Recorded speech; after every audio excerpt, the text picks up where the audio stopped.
আর এরা ফেরির লোকজন আমার মধ্যে খাওয়া দাওয়া করছে, তো দেখি উঠা যাবে কিনা। হ্যাঁ, গাড়ি যে পিঠে ভালো লাগছে রে, উঠবে না।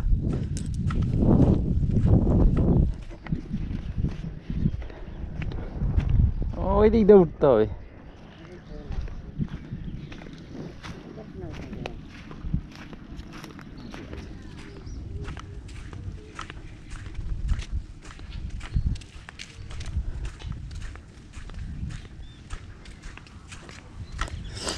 নামা যাবে?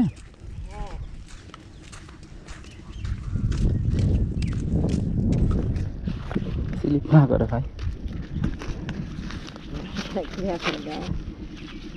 শিক্ষা আছে অবস্থা। এখানে কিছুদিন আগে একটা ছেলে ডুবে মারা গেছিল, নিশ্চয় অনেকেই জানেন। তো আমরা আমার লাইফে প্রথম মনে হয় ফেরিতে আজকে উঠছি। এই হচ্ছে ফেরি, দেখতে পাচ্ছেন একটা খেলার মাঠের মতো বড়।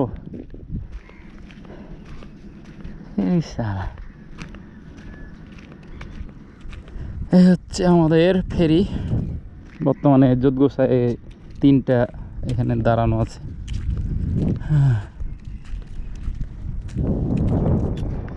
জিজ্ঞেস করি কিছু।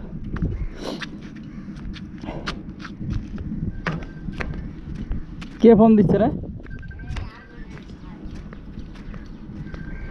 শরীফুল। চাচা খাচ্ছে। আপনাদের বাড়ি কোন জায়গায় চাচা? বরিশাল। 3টা কি একই জায়গা থেকে আসছে নাকি ফেরি? একটা চট্টগ্রামে, 2টা বরিশালের। কতদিন থাকবেন নাকি এই প্রজেক্ট যতদিন চলমান? ও, তাহলে তো কয়েক বছর থাকা লাগবে। আপনাদের পারিশ্রমিক কিভাবে দেয়? মাসে বেতন দেয়। কত? 15-14। মানে আপনারা ড্রাইভারকে এখানে এই ফেরি চালায় কে? এটা আলাদা টাক বোট আছে, এটা ছেড়ে প্লেস করে। দেখ, এগুলো আমি অত জানি না, আমাদের এলাকায় প্রথম দেখছি এগুলো। এটা হচ্ছে ডিবি চরলক্ষা 1, 2টা বরিশালের, একটা চট্টগ্রাম। দেখি ফোন দে। এখানে সুন্দর ক্রিকেট খেলা যাবে, কিন্তু সুন্দর ক্রিকেট খেলা যাবে। এখানে আর কয়েকজন করে থাকে, 2-3 জন। এই হচ্ছে আমাদের পদ্মা নদী। নদী অবশ্যই সবার প্রিয় একটা জিনিস, নদী সবাই পছন্দ করে।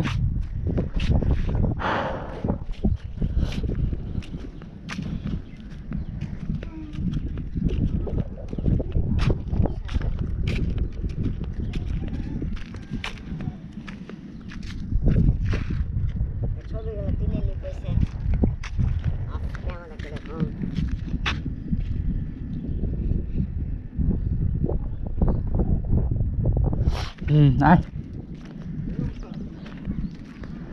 আমরা এখন দৌড়াবো।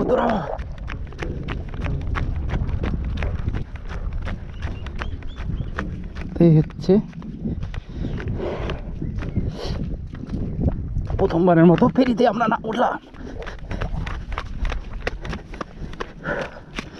আর এটা হচ্ছে সীমানা প্রাচীর, BIWTA কর্তৃক নির্মিত।